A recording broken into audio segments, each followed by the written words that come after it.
Madwar 50 student u studenta li ħarġu mill-iskola kmieni u m'għamlux l-eżamijiet tal-O-Level ingħataw ċans ieħor biex jitgħallmu l-Ingliż.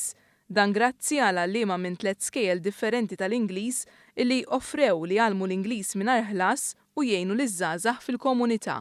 Daniel Sherry, chairperson tal-Bord Regolatorju ta' aktar minn 45 skola illi jgħallmu l-Ingliż bħala lingwa barranija, spjega kif dan sar fuq medda ta' 3 xhur.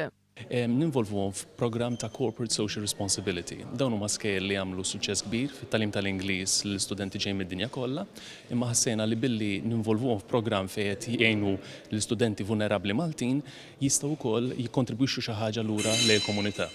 Is-suċċess ta' dan il-kors fisruh ukoll uħud mill-istudenti ta' bejn is-16 u 18-il sena, studenti li sostnew li kellhom esperjenza pożittiva ferm. L-esperjenza tiegħi kienet waħda tajba.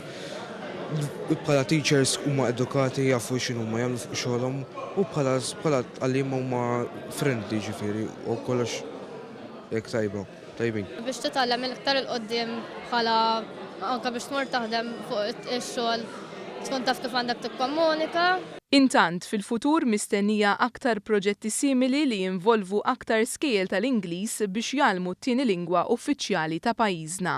Fi żjara li għamel lil dawn l-istudenti, il-Ministru tal-Edukazzjoni kellu kliem ta' ħajra għal din l-inizjattiva li ddeskrivija bħala waħda importanti.